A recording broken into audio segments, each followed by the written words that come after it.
ఓం నమో సుబ్రహ్మణ్యేశ్వరాయ. మిత్రులకు నమస్కారం. నేను ఈరోజు మీ అందరికీ ఒక ప్రముఖ దేవాలయం గురించి తెలియజేయడానికి ఈ వీడియో చేస్తున్నాను.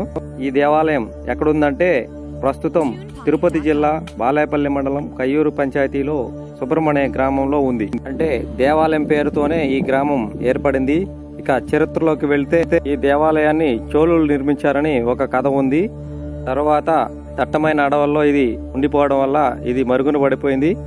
తర్వాత వెంకటగిరి రాజాగారులు దీన్ని గుర్తించి తిరిగి మరలా నిర్మించారని శాసనాలు ఇక్కడ మనకు కనిపిస్తున్నాయి. ముఖ్యంగా ఈ దేవాలయం విశిష్టత ఏమంటే షణ్ముఖ సుబ్రహ్మణ్య స్వామి దేవాలయం, అంటే 6 ముఖాలతో కలిగిన దేవాలయం. ఇక్కడ మనకు సుబ్రహ్మణ్య స్వామి దర్శనమిస్తారు. 6 ముఖాలు కలిగిన దేవాలయం మరెక్కడా లేదని నా అభిప్రాయం. ఎందుకంటే ఎక్కడా నేను వినలేదు. ఎంతో పెద్ద పెద్ద ప్రహరీలతో ద్వారాలను నిర్మించి ఉన్నారు అప్పటి వెంకటగిరి రాజాగారులు. చూడండి ఎంత శిలా నైపుణ్యము, ఎంత అందంగా కనిపిస్తున్నదో. మనకు ముఖ్య ద్వారం ఇక్కడ శాసనాలు కనిపిస్తున్నాయి, కానీ ఇక్కడ శాసనాలుకి పెయింట్ వేయడం వల్ల ఫస్ట్ మనకు సరిగా కనిపించటం లేదు. కానీ దీన్ని క్లియర్ చేస్తే మనకు బాగా కనిపిస్తాయి. ఈ శాసనాలలో కలిగి ఈ యొక్క దేవాలయం యొక్క విశిష్టతను, మనకు పూర్వ వైభవాన్ని కూడా తెలియజేస్తుంది. చూడండి ఇక్కడ ఇక మనం గుడి ముంత ద్వారానికి వెళ్తే ఇక్కడ మనకు అందమైన శిల్పాలు కనిపిస్తాయి.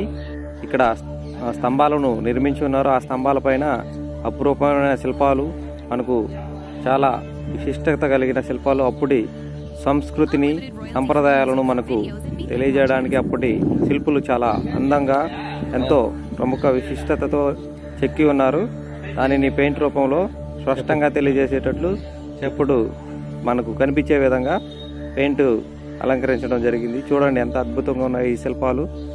ఎంతో వైవిధ్యమానంగా ఇక్కడ మనకు నిర్మించి అప్పటి సంస్కృతి సంప్రదాయాలను, అప్పటి యొక్క కల్చర్లను మనకు తెలియజేయడానికి ఎంతో ప్రముఖంగా నిర్మించున్నారు. చూడండి ఇక్కడ మనకు కొన్ని అందమైన శిల్పాలు కనిపిస్తున్నాయి. ఈ స్తంభాల పైన చాలా విశిష్టతో చెక్కబడి ఉన్నది. గమనిస్తున్నారు కదా మీరందరూ. చూడండి ఎంత అద్భుతంగా, ఎంత రమణీయంగా, ఎంత సుందరంగా నిర్మించి ఉన్నారో. ఇది ఈ గుడిలో మండపం ముందర నిర్మించి ఉన్న స్తంభాలు అన్నమాట. ఈ స్తంభాలు మనకు చాలా ప్రాముఖ్యత కలుగున్నది. అలాగే ఈ యొక్క శిల్పాలు మనకు చాలా అప్పటి చరిత్రతో కూడా మన జీవన శైలిని కూడా తెలియజేస్తున్నది. అలాగే మనకు దైవ సంబూధులైన దైవాలను, దేవాలయాలను, వాటి యొక్క అనుగ్రహాలను చూడండి. భక్త కన్నప్ప గుడి కూడా ఇక్కడ నిర్మించి చెక్కబడి ఉన్నది. అలాగే ఈ యొక్క శిల్పాలు ఎంతో అందముగా, రమణీయంగా, అద్భుత ఆకృతిలో ఆ రోజు కళాకారులు నిర్మించారు ఈ శిల్పాల మీద. చూడండి ఎంత అందంగా ఉన్నాయంటే మనకు మళ్ళీ మళ్ళీ చూడాలనిపించే విధంగా ఇక్కడ చెక్కబడి ఉన్నాయి. చూడండి ఎంత కళాకృతితో నిర్మించి ఉన్నారో.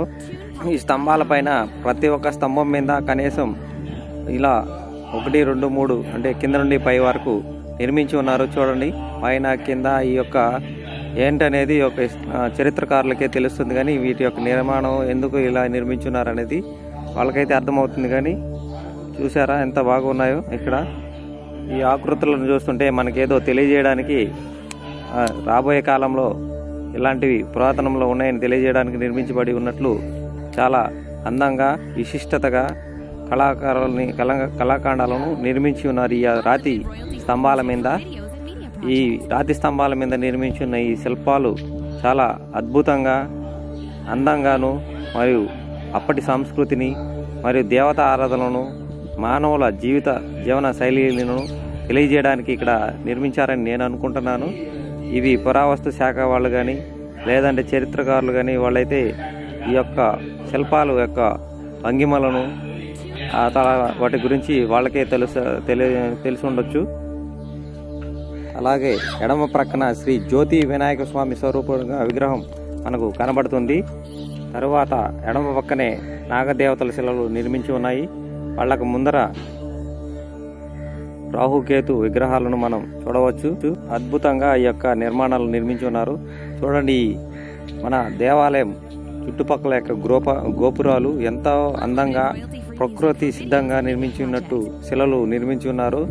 ఆ రోజుల్లో రాతి కట్టడంతో నిర్మించిన ఈ యొక్క గోపుర శిలలపై అద్భుతమైన శిల్ప సౌందర్యాన్ని మనం గమనించవచ్చు. అలాగే గుడి వెనకాల నిర్మించి ఉన్న గురువు అనే యొక్క విగ్రహాన్ని కూడా చూడండి. గురువు అనే విగ్రహాన్ని కూడా ఇక్కడ ప్రతిష్ఠాపించినారు అప్పటి వెంకటగిరి రాజాగారులు. తర్వాత వాళ్ళ పక్కనే శనీశ్వరుడు స్వామి యొక్క విగ్రహాన్ని కూడా మనం చూడవచ్చు. ఇక్కడ అంటే నవగ్రహాలు ఉన్నట్టున్నాయి ఇక్కడ, దాన్ని కూడా మనం గమనించవచ్చు.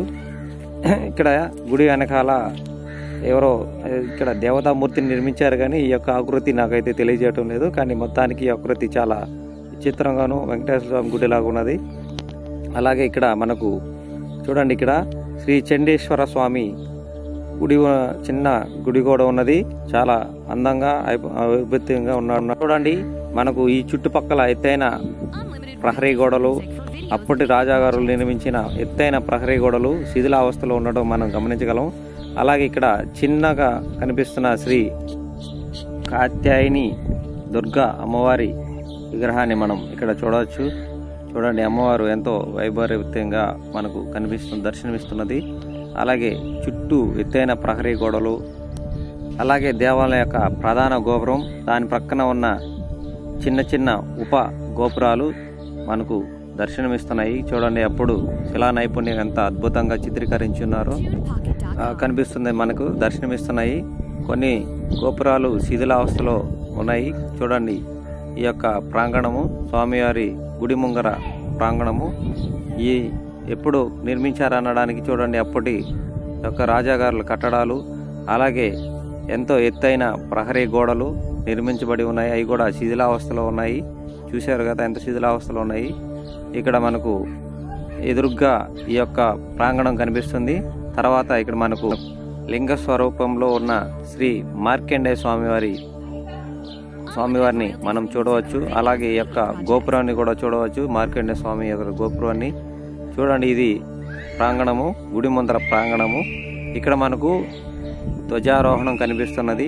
ఆ ధ్వజారోహణం ముందర నందీశ్వరుడు నిర్మించి ఉన్నారు అప్పటి రాజాగారులు. చూడండి, ఈ శిథిలావస్థలో ఉన్న పురాతనమైన అప్పటి గోపురము, మండపము.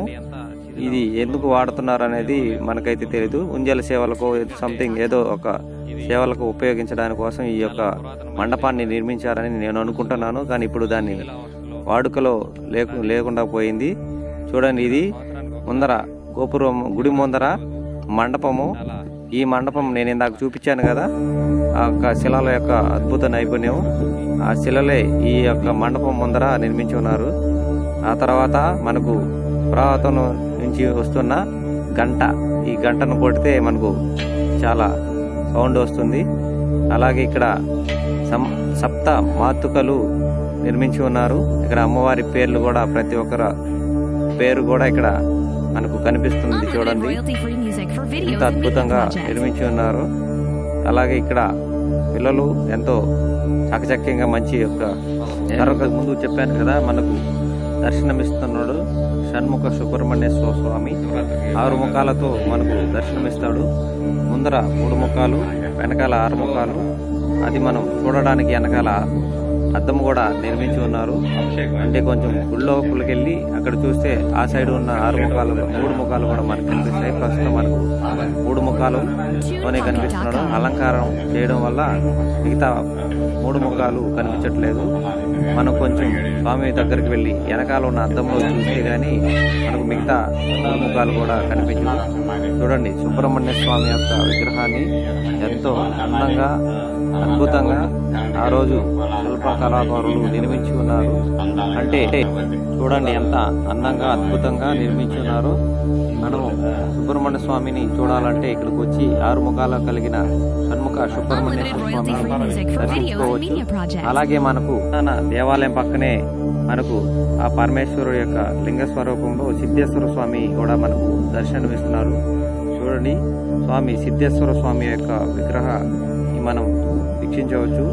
ఆ రోజుల్లో వెంకటగిరి రాజాగారులు తిరిగి పునఃప్రతిపాదన నిర్మించారని మనకు తెలియజేస్తున్నారు. చూడండి, ఎంత స్వామివారు ఎంత దేదీప్యమానంతో వెలిగిపోతున్నారు లింగ స్వరూపంలో.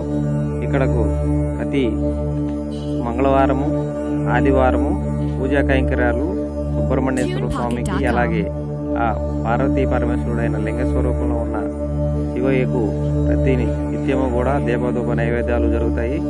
అలాగే మంగళవారం, ఆదివారం ప్రత్యేకంగా జరుగుతాయని ఇక్కడ భక్తులు తెలియజేస్తున్నారు. ప్రధాన అర్చకులు కూడా తెలియజేస్తున్నారు.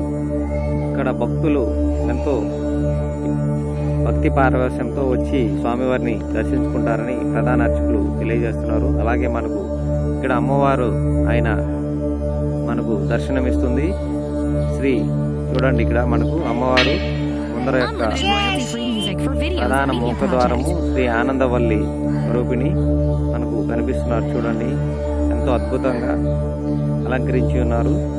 చూశారు కదా అమ్మవారిని, ఒకసారి అందరూ దర్శనం చేసుకోండి. ఇది సుబ్రహ్మణ్య స్వామి యొక్క దేవాలయం సుబ్రహ్మణ్యం గ్రామంలో ఉన్నది. ఇక్కడ చేరుకోవడానికి సుదూర ప్రాంతాల నుంచి కూడా భక్తులు ఎంతో విశిష్టతో చేస్తుంటారు. ఈ గ్రామానికి చాలా ప్రాముఖ్యత ఉన్నది. పిల్లలు లేని వారికి పిల్లలు, ఆరోగ్యం లేని వారికి ఆరోగ్యము, పెళ్లి కాని వారికి ఇక్కడ వచ్చి దర్శనం చేసుకుంటే జరుగుతుందని భక్తులు విశ్వసించి ఎక్కడి నుంచో దూర ప్రాంతాల నుంచి ఇక్కడికి వచ్చి ప్రతి మంగళవారం కూడా, అలాగే ప్రతి ఆదివారం కూడా విశిష్టత పూజ చేసుకుని దర్శించుకొని వెళ్తారని ఇక్కడ ప్రధాన అర్చకులు తెలియజేస్తున్నారు. మీరు కూడా వచ్చి ఒకసారి దర్శించాలని కోరుకుంటున్నారు.